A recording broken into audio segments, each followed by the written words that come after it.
لیکن تمکن فی الارض کس کے لیے؟ اپنے لیے نہیں، دین کے۔ اپنے لیے اقتدار یا حکومت کی طلب کرنا ہمارے نزدیک جائز نہیں۔ دین کو غالب کرنے کی جدوجہد کرنا، یہ ہے اصل میں ذرا باریک سا فرق ان دونوں میں ہو جاتا ہے۔ ظاہر بات ہے کہ جب کبھی انقلاب برپا ہوتا ہے تو جو لوگ انقلاب برپا کرتے ہیں نظام حکومت انہی کو سنبھالنا پڑتا، لیکن بڑا فرق ہے اس میں کہ آیا وہ طالب حصول اقتدار ہیں یا در حقیقت کسی نظریے اور کسی نظام کو غالب کرنا چاہتے ہیں۔ تو تمکن فی الارض دین کے لیے ہمیں مطلوب ہے، نمبر ایک۔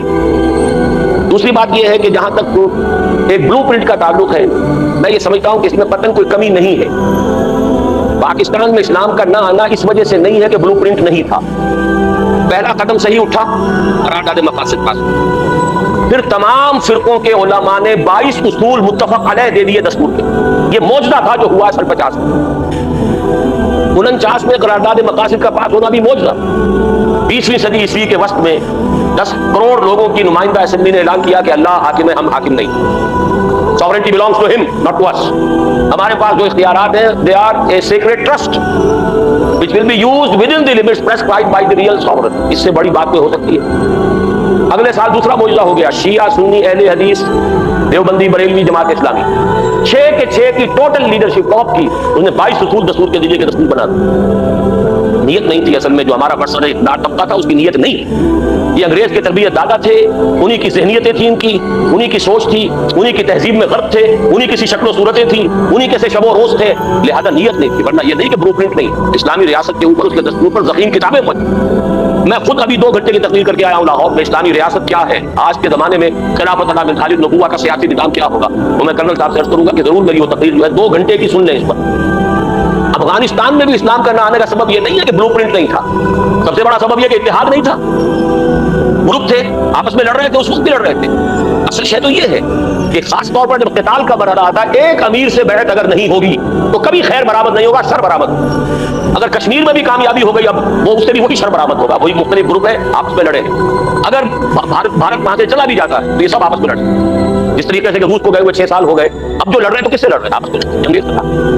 یہ نہیں اتفاق کا نہیں ہے، اصل میں تو فساد نفسوں کا ہے، اپنے لیے اقتدار، اپنی لیڈرشپ، اپنی چودراہٹ، اپنی قیادت، یہ ہے کہ جو آڑے آ رہی ہے پاکستان میں بھی اور یہی آڑے رہی ہے پاکستان۔ بہرحال یہ ہے میری گزارش اس بندے باقی اسلامی دستور پر تو میں سمجھتا ہوں جہاں تک اس کا ساکے کا تعلق ہے اتنا کام ہو چکا ہے کہ اب مزید کی ضرورت ہی نہیں۔ سیدھی سی بات یہ ہے، میں آپ سے عرض کر دوں، ایک مرحلہ ہم طے کر چکے ہیں، ایک اور طے ہو جائے، وہ جس کی کہ خوشخبری دی تھی کبھی نواز شریف نے کہ ہم یہ نفاذ شریعت ایکٹ تو ابھی نافذ کر رہے ہیں، اگرچہ اس دودھ میں بھی مینگنیاں موجود تھیں کہ سود جاری رہے گا، وہ دودھ بھی خالص نہیں تھا، بکری نے دودھ دیا مینگنیاں بھی ڈال دی، خود وہ ایکٹ جو ہے وہ خالص نہیں تھا، لیکن توقع یہ تھی، کہا تھا کہ اس کے بعد دستور کی امینڈمنٹ آ جائے گی جس میں کہ کتاب و سنت کی ٹوٹل بالادستی آ جائے گی، وہ نہیں آئی آج تک۔ کڑوی گولی یہ ہے ہماری دستوریہ یہ پاس کرے، اسمبلی پاس کرے کہ یہاں پہ تمام معاملات کے اوپر شریعت جو ہے وہ غالب رہے گی، یہ طے کر دیجئے اور سپریم کورٹ کو اختیار دے دیجئے، دی بال ول سٹارٹ رولنگ، خود بخود معاملہ چلنا شروع ہو جائے، ایک دن میں نہیں ہوگا، رفتہ رفتہ ہوگا، معاملات طے ہوتے چلے جائیں گے انشاءاللہ۔ اس میں میرا یہ خیال ہے کہ بس اسی پر اتفاق کروں گا اس وقت۔ دوسری بات آپ نے فرمائی ہے کہ اسلامی انقلاب کے 6 سٹیجز کی بہترین تشریح کے بعد جب ان مراحل کا انطباق موجودہ حالات پر کیا گیا ہے تو آخری سٹیج یعنی آرم کنفلکٹ کے بارے میں کچھ پورا مکمل نہیں کر سکتے آپ، کیا یہ بہتر نہ ہوگا کہ حصول مقصد کے لیے 3 pronged اٹیک کیا جائے، یعنی مظاہرے، ووٹ اور آرمڈ کانفلکٹ، اور جو بھی کامیاب ہو جائے اسے ایکسپلائٹ کیا جائے۔ اصل میں یہ ہے کہ میرا جو موقف ہے وہ سمجھ لیجئے، 6 مراحل میں سے 5 مراحل میں تو کرمل صاحب نے کہا کہ مجھے پورا اتفاق ہے، بلکہ حضور کی سیرت کا جو تجزیہ میں نے کیا اس میں 6 سے بھی اتفاق ہے، اس میں تو کوئی اختلاف ہے ہی نہیں۔ 6 مرحلے کو آج کے حالات میں ہم کیسے منطبق کریں گے، یہ ہے اصل مسئلہ۔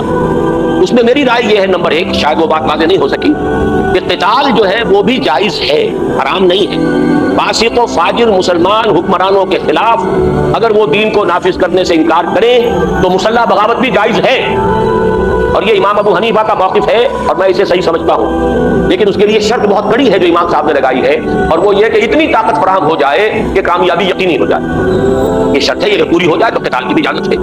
لیکن بحالات موجودہ جو فتح واقع ہوا ہے وہ میں نے گنوایا ہے اپنی کتاب میں۔ نمبر 1، حضور کے زمانے میں ایک طرف مسلمان تھے، دوسری طرف کافر تھے، آج اسلام کے لیے کام کرنے والے بھی مسلمان ہیں، راستہ روکنے والے بھی مسلمان ہیں، عابد الاسد بھی مسلمان ہے، بھٹو صاحبہ بھی مسلمان ہے، اور جو آپ کا حسنی مبارک ہے وہ بھی مسلمان ہے، سب مسلمان قانون تو مسلمان ہے۔ ایک تو یہ پیچیدگی ہے۔ دوسری پیچیدگی یہ ہے کہ اس زمانے میں کوئی عرب میں کوئی مرکزی حکومت موجود نہیں تھی، کوئی اسٹینڈنگ آرمیز نہیں تھی، پورے عرب کی کوئی ایک حکومت نہیں تھی، زیادہ ہم کہہ سکتے ہیں کہ مکے کے اندر قریش کی اپنی ایک حکومت تھی چھوٹی سی، دارالندوا بھی تھا، پارلیمنٹ تھی، ان کے مختلف گھرانوں کے اندر تقسیم تھے کچھ عہدے. مدینے کے اندر 3 قبیلے وہ تھے یہودیوں کے، 2 جو عرب قبیلے یمن سے آئے تھے ان کا بھی آپس میں میثاق تھا، لیکن کوئی مرکزی حکومت پورے عرب میں نہیں تھی، کوئی اسٹینڈنگ آرمیز نہیں تھی. ادھر بھی والنٹیئر تھے ادھر بھی والنٹیئر تھے، ادھر 313 آئے بدر میں ادھر 1000 آئے. تو فرق جو ہے وہ صرف نمبرز کا ہے. ادھر بھی تلواریں تھی چاہے 2 ہوں، ادھر بھی تلواریں تھی چاہے 100 ہوں. تلوار کے مقابلے میں، نیزہ نیزے کے مقابلے میں، گھوڑا گھوڑے کے مقابلے میں ادھر 2 تھے ادھر 100 تھے. لیکن بہرحال فرق صرف نمبر کا ہے، نوعیت کا نہیں. آج ہے پوری حکومتیں، ایئر فورسز، نیوی، ملٹری، پیرا ملٹری فورسز. تو مسلح بغاوت جو ہے فیزیبل نہیں ہے. یہ فیزیبلٹی کی بات ہے، حلال حرام کی بات نہیں ہے. حلال ہے، جائز ہے، لیکن آیا فیزیبل بھی ہے یا نہیں؟ اس کا بدل ہے. اس کے بدل میں 2 چیزیں آتی ہیں، یا ووٹ انتخابات کے ذریعے سے، اور یا یہ ہے کہ ایک احتجاجی تحریک چلا دیں.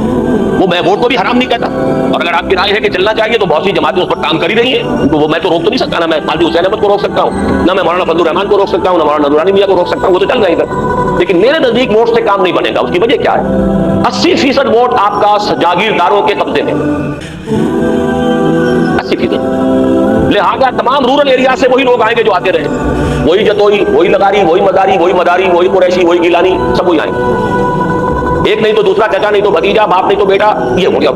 تو نظام کیسے بدل دیں گے آپ؟ تو جاگیرداری نظام کو اپنے مستحکم کریں گے، بدلیں گے تو نہیں. شہروں میں تبدیلی ہو جاتی ہے. کبھی جماعت اسلامی اور JUP کے نمائندے یہاں پہ آ جاتے تھے، پھر MQM نے سب کو واش آؤٹ کر دیا. اب پتہ نہیں اگر 2-4 سال بعد الیکشن ہو تو شاید پھر کہیں کچھ ریگین کر لے جماعت اسلامی بھی، JUP بھی، کہہ نہیں سکتے واللہ عالم. لیکن کوئی بھی صورتحال شہروں کے اندر تو ہو سکتی ہے تبدیلی، دیہات تو نہیں ہو سکتی. اس لیے ہمارے نزدیک ہم اس کام میں لگے ہوئے ہیں کہ ایک ایسی جماعت سرفروشوں کی تیار کی جائے جو اپنی جانیں دینے کو تو تیار، وہ توڑ پھوڑ نہ کرے، کسی کی جان کو نقصان نہ پہنچائے. غیر مسلح بغاوت جو شروع ہوگی نان کوآپریشن سے اور جائے گی سول ڈس اوبیڈینس تک. جیسے کہ اب کہہ رہے ہیں ہمارے نواز شریف صاحب، یا ہم کہہ دیں گے ٹیکس نہ دو. یہ ٹیکس نہ دینے کی بات جب آئے گی یہ در حقیقت بغاوت شمار ہوگی. کسی حکومت کو ٹیکس نہ دینا یہ قول ہے بغاوت کی. لیکن ایک بغاوت ہوتی ہے مسلح بغاوت، ایک بغاوت ہوتی ہے غیر مسلح بغاوت. جیسے کہ شاہ کے خلاف ایران میں کی ایرانیوں نے، وہ غیر مسلح بغاوت. غیر مسلح بغاوت جو ہے اس کے بارے میں کوئی اشکال نہیں ہے، لیکن اس میں بہرحال ہم نے کسی کو قتل نہیں کرنا، اپنی جانیں دینے کو تیار ہو جائیں گے. لیکن نتیجہ نکلا ہے پورے عالم اسلام میں تو اسی سے نکلا ہے. انتخابات کے ذریعے سے الجزائر میں کامیابی کے قریب آئے، پھر راستہ رک گیا. اب وہاں پہ وہ ٹیررزم اختیار کر لیا گیا، وہ غلط راستہ ہے، وہ صحیح راستہ نہیں. لہٰذا الیکشن کے ذریعے قریب آ بھی جائیں گے تب بھی ناکامی ہوگی. آخر کار جانا پڑے گا ایجوکیشن پر، لیکن ہم ایجوکیشن میں مسلح یا گوریلا ایکٹیویٹی کو پسند نہیں کرتے. ہمارے نزدیک مسلح پرامن منظم ایک ریزسٹنس موومنٹ جو ہے وہ حالات کا اثر جواب. اس نے لکھا ہے کہ گزارش یہ ہے کہ کراچی کے حالات دن بدن جس تیزی سے بگڑ رہے ہیں اس میں ایجنسیز جس طرح ملوث ہیں، شاید وہاں کی تنظیم بھی اس کا صحیح طور پر، شاید ہماری تنظیم مرادی ہے، شاید تنظیم بھی اس کا صحیح طور پر ادراک نہیں کر پاتی، کیونکہ آپ کا یہی سورس آف انفارمیشن ہے. اس لیے اپنے گزشتہ دنوں جو بیان دیا تھا کہ ہمارے پاس اس کے ثبوت موجود نہیں کہ کراچی کے حالات میں ایجنسیز بھی ملوث ہیں، جبکہ معاملہ اس کے بالکل برعکس ہے. اب تو ایجنسیز کھلم کھلا بڑے دھڑلے سے یہ کھناؤنا کھیل کھیل رہی ہیں. آج کراچی اور کراچی کا علاقہ سخت دہشت اور تراشیدگی کا شکار ہے. بچوں کو راہ چلتے موبائل اٹھا کر لے جاتی ہے، پھر باقاعدہ ڈیل کی جاتی ہے. گزشتہ دنوں میرے اسرے کے رفیق شام الحق صاحب کے چھوٹے بھائی کو پولیس موبائل اٹھا کر لے گئی. اس کے بعد جو کچھ بیتی آپ نجیب صدیقی صاحب سے معلوم فرما سکتے ہیں. میں تنہا جو کچھ کر سکتا تھا میں نے اس کارخانے میں، لیکن اس کارخانے میں کون کسی کی سنتا. حال سے ایک روز پہلے علاقے کا محاصرہ کر کے لڑکوں کو اٹھا کر رات 3 بجے لے جایا جاتا ہے. میرا اور نجیب صدیقی صاحب ایسے ملاقات کرنا چاہتے، آپ سے ملاقات کرنا چاہتے تھے، لیکن آپ کی مصروفیت کے باعث ایسا نہ ہو سکا. یہ جب بھی ہمارا اجتماع ہوا تھا سالانہ اجتماع ہوا. میری ذاتی رائے ہے کہ دوسری جماعتوں کی طرح تنظیم بھی کراچی میں لیگل ایڈ کمیٹی قائم کر دیں. ایک صاحب کا نام یہاں لکھا گیا ہے کہ وہ لوگ موجود ہیں تاکہ ہم لوگ ضرورت پڑنے پر ان سے مدد حاصل کر سکیں. کراچی میں اونچی سطح پر تعلقات کے بغیر کوئی کام نہیں ہو سکتا.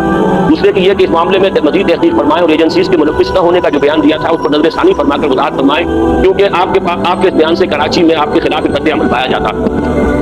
میرا یہ خیال ہے کہ میری اس بات کو ہمارے قریبی ساتھیوں نے بھی شاید صحیح نہیں سمجھا یا صحیح یاد نہیں رکھا. میں نے صرف ایک واقعے کے بارے میں نفی کی تھی. لیاقت آباد میں جو کسی ایک دفتر کے اوپر جو حملہ ہوا تھا اور وہاں پہ کئی سرکاری افسروں کو جو قتل کیا گیا تھا جس طریقے سے، اس واقعے کے بارے میں میں نے کہا تھا کہ میں یہ تسلیم نہیں کر سکتا کہ یہ کوئی ہماری سرکاری ایجنسیز کوئی بھی ہو وہ اس میں ملوث ہو سکتی. میں یہ ماننے کو تیار نہیں، نہ اس وقت تیار تھا نہ اب تیار ہوں. لیکن یہ کہ یہ میں نے کبھی نہیں کہا کہ ایجنسی صرف سے ملوث نہیں ہے، لیکن یہ کہ اس وقت جو صورتحال ہو رہی ہے جو انہوں نے بیان کی ہے وہ تو اندھے کو بھی نظر آتی ہے. اصل میں یہ معاملہ جو ہے بالکل نیچرل ہے. جب کبھی سول معاملات میں آ کر فوج یا پیراملٹری کے جو بھی لوگ ہیں دخل دیں گے تو یہی کچھ ہوگا.